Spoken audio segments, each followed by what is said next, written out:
Tonight we follow a unit built for the shadows, SAS, the special forces that changed warfare.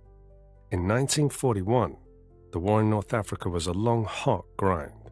Big armies pushed across the open desert, and planes ruled the sky. Airfields were more than runways.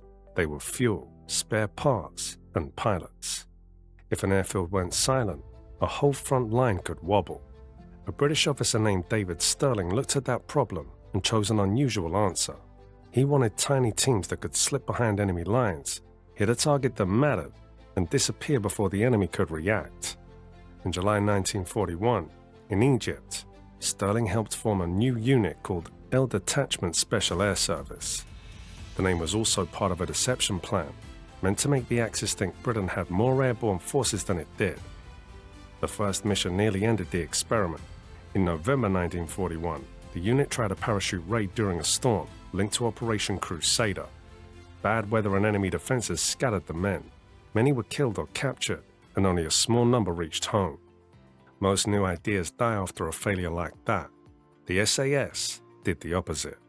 They changed how they moved. Instead of relying on parachutes, they often traveled with the Long-Range Desert Group, a team of expert desert drivers and navigators. Now, the SAS could move quietly, place explosives on parked aircraft, and vanish into the night. Their attacks damaged enemy air power by destroying aircraft on the ground, where planes are most vulnerable. The SAS attacked systems, not just soldiers. They looked for the enemy's off switch. An airfield, a fuel dump, a radio site, a bridge at the wrong time. If you break the support, the fighters at the front lose power without a giant battle. During World War II, the SAS grew and fought in more places, including Europe. By the end of the war, it had expanded and seen action in Italy, France, the Netherlands, and Germany. Then the war ended, and Britain reduced its forces. The SAS, famous but costly, faded from the spotlight. Special forces work is often quiet, and in peacetime, it can look like a luxury. But history did not stay peaceful for long. After 1945, many conflicts were not big tank battles. They were guerrilla wars, revolts, and political struggles, often in forests and mountains. One of the most important was the Malayan Emergency from 1948 to 1960, where communist guerrillas fought British and Commonwealth forces in Malaya's thick jungle.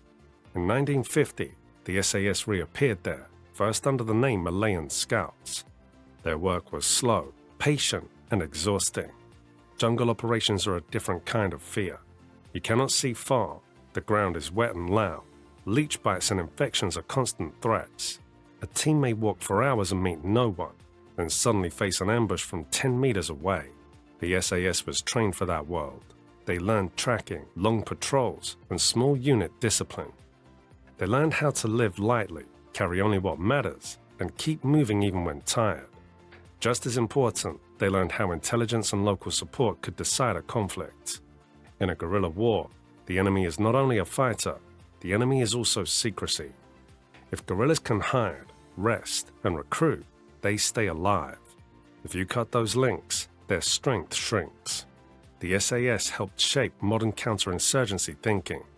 It was not only about hunting fighters, it was about understanding the ground, protecting communities, and separating guerrillas from the supplies and safe spaces they needed.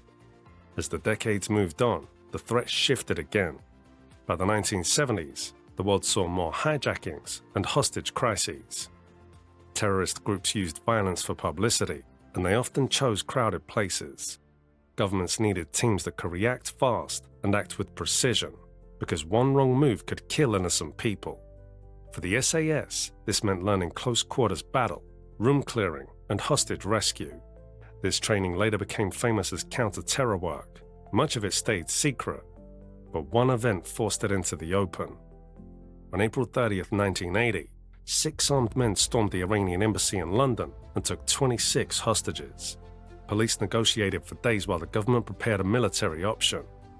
On May 5th, after a hostage was killed, the SAS launched a rescue assault called Operation Nimrod. Soldiers abseiled down the building, smashed windows, threw stun grenades, and fought through smoke and tight hallways.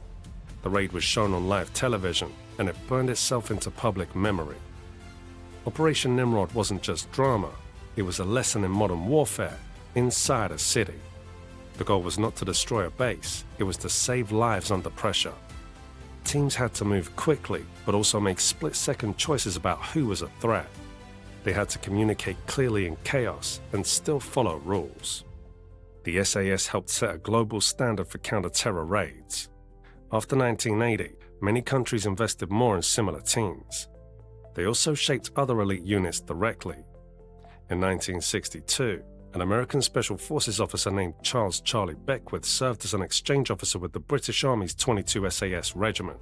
He trained and operated with them, and he studied how the SAS selected people, built small troops, and trusted junior leaders. When he returned to the United States, he argued that America needed an SAS-style unit focused on direct action and hostage rescue. In 1977, Beckwith helped create Delta Force, using lessons he took from the SAS, including tough selection, small assault teams, and a focus on hostage rescue and direct action. Even the SAS motto fits this identity. Who dares wins became closely linked to the regiment and to the idea of taking calculated risks when it matters. Still, there is a danger in the way people talk about special forces. Movies and games often show a lone hero. Real operations are built on teams and support. A raid depends on pilots, medics, planners, intelligence analysts, and people who keep equipment working. It also depends on patience. Sometimes, the most skilled action is not pulling a trigger. It is waiting, watching, and choosing the right moment.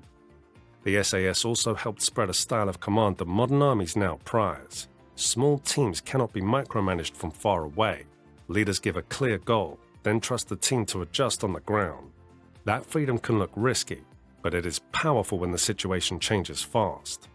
So what exactly did the SAS change? They changed the idea of scale. Before, many leaders believed big effects required big forces. The SAS proved that small teams could create an outsized impact by choosing targets that mattered. They changed the idea of training. Selection and practice became central. The weapon was not only a rifle, it was composure, fitness, navigation, and teamwork under stress. They changed the idea of speed. When a crisis begins, minutes matter. The Iranian embassy rescue showed how a ready force could move from planning to action fast, even in a city full of cameras and civilians. And they changed the idea of learning. From desert raids to jungle patrols to hostage rescue, the SAS survived by adapting to each new fight. That adaptability is the real lesson. Today, almost every major military has some kind of special operations unit. Their names differ and their missions vary, but the pattern is familiar. Small teams, deep training, surprise. Careful target choice, strong leadership at the lowest levels. Even when technology changes, those basics keep winning. Because in the end, warfare is not only about strength, it is about decisions made under pressure. The SAS became famous for choosing the hard path, the quiet path, and the risky path, when that path offered the chance to change everything.